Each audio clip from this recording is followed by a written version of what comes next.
I am so glad you could join me. Now, this started off with a message from James Hollywell. He wanted me to look at a video of an SR-71 pilot claiming to see more than he should be able to see if the Earth was in fact a ball. And I told James after watching the video that I would need the pilot's name and I would need to verify this story simply because in the past I have used other people's information and found it turned out to be false. And I don't want to mislead anybody, folks. So I super double check now before I make any video. And so James went to work and I went to work and he found the pilot name and I went to where he got the article at Aviation Direct Easy Plan. And I said, this story, a real account from a real SR-71 pilot or just a spoof? And I got a reply from a pilot, Jeffrey Peterman. He says, real deal, story from SR-71 pilot, backseater did all the talking. And so then I just replied, thank you very much, Jeffrey, amazing aircraft. And so now I'm going to play you the part of what the pilot says, and then we're going to analyze his distances and show you that, in fact, the Earth is not a globe. Air Force Major Brian Schul is the pilot of the SR-71 on this day, and his co-pilot is Walter, who is in the back of the plane working all the radio equipment. And so I checked this out on Air and Space to get the pilot's name and to verify the story. Be an SR-71 pilot. Walter and I were doing a training mission around the United States where you just were building up hours and time. And we take off out of Beale, hit a tanker in Idaho, rip on up to Montana, zip across Denver, hang a right turn in Albuquerque, out over Los Angeles, up to Seattle, back into Sacramento, 2 hours, 21 minutes.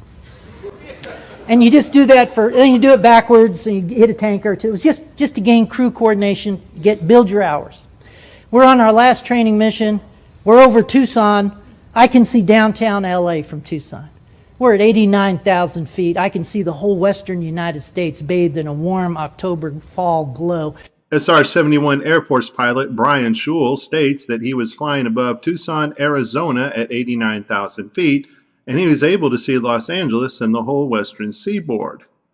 Now, of course, this is not possible if the Earth is in fact a spinning ball, because Brian Schul's max view distance would have only been 365 miles, Los Angeles being covered up by 9,970 feet of curved Earth. Let's continue. I can see the chain of Rocky Mountains from Canada to New Mexico.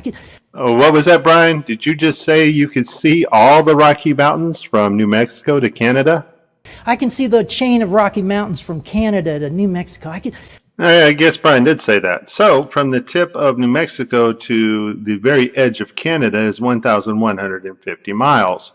Now, I'm assuming Brian was still flying over Tucson when he saw the Rocky Mountains, but even if he wasn't and was in the middle of the Rocky Mountains, his max view distance would not allow him to see either New Mexico or Canada, simply because the Earth is supposed to be curved. If Brian was still flying over Tucson, Arizona and saw the Rockies extend from New Mexico to Canada, that's 77 miles of missing curved Earth. If he was in the center of the Rockies, he still only has a max view at 365 miles at 89,000 feet. Folks, throw your globes in the trash, wipe the tears away. The Earth is flat, proven by the United States Air Force.